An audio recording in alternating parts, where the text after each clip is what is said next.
Buenas tardes, bienvenidos a nuestra lección de impulsores. Vamos a hablar hoy sobre la estructura administrativa de los EDPs. Nosotros hemos venido hablando sobre la visión de los EDPs y la misión, hemos venido hablando sobre la estructura de crecimiento y sobre las responsabilidades de consejeros e impulsores. Hoy vamos a hablar sobre la estructura administrativa y vamos a abarcar varios puntos. El primero de ellos es el flujo comunicativo. El flujo comunicativo hace referencia, como su nombre lo indica, a la interacción que nosotros tenemos con nuestros demás compañeros, con los otros miembros de la iglesia, cuando nos comunicamos de miembro a miembro, de discípulo a discípulo, o de líder a discípulo, de líder a líder, etcétera, ¿cierto? Como somos una institución organizacional, tenemos un orden y debemos garantizar que entre todos haya una muy buena comunicación, algo que garantice que sea más fácil dialogar entre nosotros y llegar a acuerdos importantes dentro de la organización, ¿sí? Entonces, dentro de los flujos comunicativos tenemos que legitimar este tipo de comunicaciones. Otros le llaman a esto conducto regular. Hoy vamos a hablar de el flujo comunicativo en varias partes. Primero, existe algo que se llama comunicación vertical descendente. ¿Qué quiere decir comunicación vertical descendente? Es decir, cuando la comunicación se da de un líder hacia niveles inferiores de liderazgo, ¿sí? En este caso, un líder puede comunicarse con las personas que están a su cargo en dos aspectos. Uno, cuando da unas indicaciones en sentido de orden. En tal caso, el líder toma unos objetivos y da unas órdenes a sus subalternos, pero él asume la responsabilidad del funcionamiento de la actividad que está proponiendo o del plan que está desarrollando, ¿cierto? Y debe establecer procesos concretos. Ahora existe un segundo punto que son las instrucciones. Entonces son políticas, son reglas o es una información que se da desde los líderes hacia las personas que están a su cargo. A diferencia de las órdenes, las instrucciones facultan al ejecutor a plantear mecanismos que fortalezcan o preserven la instrucción dada. Me explico. En una orden, el líder le dice a las personas que están a su cargo: vamos a realizar esta actividad y la vamos a hacer de esta y de determinada manera, ¿cierto? El líder está asumiendo la responsabilidad de las órdenes que está dando, pero cuando son instrucciones, el líder le está explicando ciertas políticas, le está informando, le está dando cierta comunicación a las personas que están bajo su cargo, y las personas que están bajo su cargo tienen libertad de aportar ideas que faciliten estos procesos de organización. También existen las comunicaciones verticales ascendentes, ¿cierto? Es lo contrario a lo anterior, se mueve en sentido contrario, cuando una persona que está bajo mi cargo se va a dirigir a mí como líder, ¿cierto? Y en este caso existen también dos aspectos importantes. El primero de ellos es las solicitudes. Las solicitudes tienen como finalidad abrir espacio a una persona que, estando en un nivel de liderazgo inferior, pueda manifestar sus inquietudes, reclamos o deseos de claridad a un nivel de liderazgo superior. Es decir, cuando nosotros estamos bajo las órdenes o bajo algún líder y tenemos alguna inconformidad, tenemos alguna sugerencia, tenemos algún aporte que hacer, tenemos algún reclamo que hacer, nosotros nos dirigimos hacia nuestros líderes superiores a través de una solicitud. Y existen los informes. Estas comunicaciones son necesarias para conocerse el avance de los procesos. Los informes que se presenten deberán ser solicitados por la autoridad correspondiente, ¿cierto? Entonces, es importante que todo el tiempo estemos informados de todos los procesos que se están dando dentro de la milla de oro. Existen también las comunicaciones horizontales o laterales.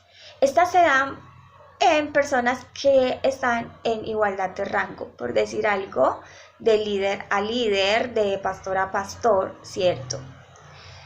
Esto se da y existe dentro de una organización entre las personas pertenecientes a un mismo nivel jerárquico.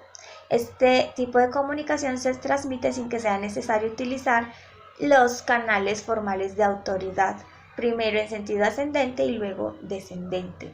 Es decir, que un líder puede solicitar hablar o puede hablar con otra persona que también sea líder, ¿cierto? Y se puede dar con facilidad sin necesidad de tanta burocracia, de tanto procedimiento.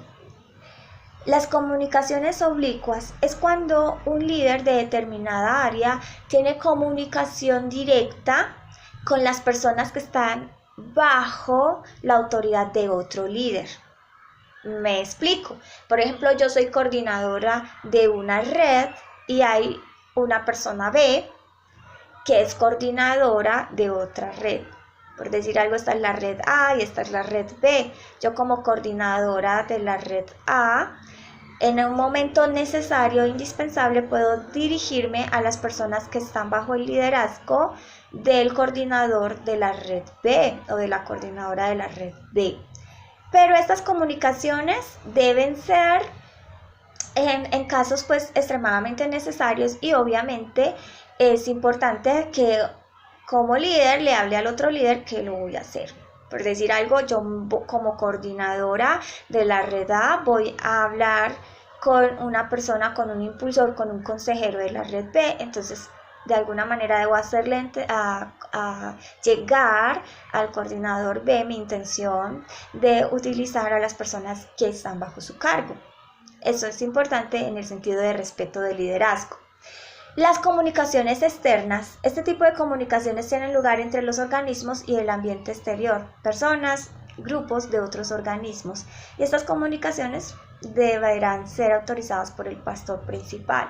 Es cuando yo, como líder, empiezo a buscar el apoyo de otras personas que pertenecen a otras instituciones, a otros grupos eclesiales, ¿cierto? No debo hacerlo sin comunicarme con el pastor principal de la iglesia. Es decir, que yo como líder no me puedo aparecer aquí con alguien de otra iglesia sin habérselo comunicado al pastor. Debo hacerlo con previo aviso de él y con su autorización, ¿cierto? Nuestra convicción es entonces procurar hacer todo diligentemente y con orden. Bueno, espero que eso haya quedado claro. Ya nosotros sabemos que tenemos un orden jerárquico, una estructura, ¿cierto? Y hay unas pautas o unos requisitos de ascensos para cada estructura. Nosotros hablábamos de las obligaciones de los impulsores y de los consejeros, pero ¿qué requisitos necesita una persona para convertirse en impulsor 1 o en un I1? Pues necesita ser bautizado, terminar el ciclo del primer nivel de escuela bíblica y pasar las evaluaciones obviamente correspondientes a este nivel. Y también necesita estar asistiendo a un centro de paso, ser asignado a un centro de paso. Ahora, ¿qué se necesita para ser un I2? Pues haber pasado o estar pasando el nivel 2 de escuela bíblica, sus evaluaciones y todos los requisitos que pide el nivel. También tener una práctica anterior como I1, ¿cierto? Como mínimo de un trimestre y mostrar cualidades de proactividad, de pasión por el servicio, carisma entre los discípulos, amor por las almas, ¿cierto? Y cumplir con los objetivos de trabajo que establezca el consejero de paz. Ahora, los requisitos y condiciones para ser consejeros es pues terminar o estar en el nivel 3 de escuela bíblica. También terminar el manual de entrenamiento para consejeros de nivel 2, pasar todas las evaluaciones y todos los requisitos de estos niveles, mostrar una práctica anterior como I2 y además, como los anteriores, deberá asumir públicamente su deseo de servir en el área de evangelización, pastoreo y acompañamiento de las personas como consejero, porque un consejero es o tiene las responsabilidades como si fuera un pastor de su CDP, ¿cierto? Ahora, las responsabilidades del I1 y del I2 son, primero, que tienen que estar asistiendo y apoyando las actividades de la iglesia. No basta con solamente estar yendo a los CDPs, ¿cierto? Fidelidad con la iglesia. Es muy importante. Todo impulsor debe estar identificado plenamente con la iglesia de su pertenencia. Tal identidad debe ser corroborada en el cumplimiento de la responsabilidad bíblica de diezmos y ofrendas. Porque muchas veces somos impulsores y somos consejeros y no estamos ni siquiera ofrendando, ni diezmando, no estamos identificándonos con la labor de la iglesia ni con la institución como tal. Presentación personal. La presentación personal de un impulsor en su aspecto físico, tanto en su diario vivir como en las instalaciones eclesiales, pues debe ser responsable y congruente a lo que está haciendo dentro de su llamado ministerial. Su léxico y gestos también deben ser testimonio de la fe que profesa. O sea, todos tenemos una personalidad, todos tenemos una forma de ser y de comportarnos, pero que esa forma de ser tenga congruencia también con lo que estamos practicando en nuestra fe. Porque aunque yo sea muy extrovertido o yo sea un poquito más reservado, de todas maneras debo tener un poquito más de cuidado con mi manera de expresarme, con mi léxico, con la manera en cómo me refiero a los demás o inclusive a mí mismo. Apoyar los eventos de la Iglesia Cristiana Misionera La Milla de Oro. Eventos, por ejemplo, como el Día del Amigo, como la cita de compromiso y otras actividades que se den dentro de la iglesia, cultos de redes, en fin, ¿cierto? Acompañar en oración a cada uno de los discípulos asignados al centro de paz. Nosotros, como impulsores, tenemos una responsabilidad pastoral, ¿cierto? Y es ser tutores, es ser esas personas que son de apoyo a los demás. Así que es importante que oremos por ellos, que les acompañemos, que les escuchemos, ¿cierto?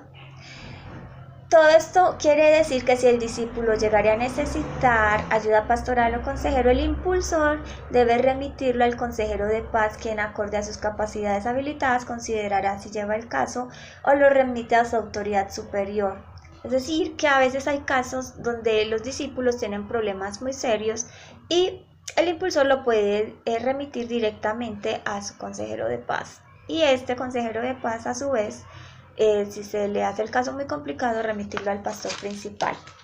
Las responsabilidades del consejero de paz, ¿cuáles son? Pues asistencia y apoyo a las actividades de la iglesia, fidelidad con la iglesia, presentación personal, apoyar los eventos de la Iglesia Cristiana Misionera Milla de Oro, ya lo hablamos, brindar consejos de apoyo pastoral básico a las personas que están dentro de su CDP, ¿cierto? Los consejeros de paz tienen una labor pastoral básica y es muy importante. Cuando nosotros ya tenemos claridad en todos estos puntos entre las comunicaciones, espero que las ejerzamos dentro de nuestro servicio. Bueno, espero sus aportes, Dios les bendiga.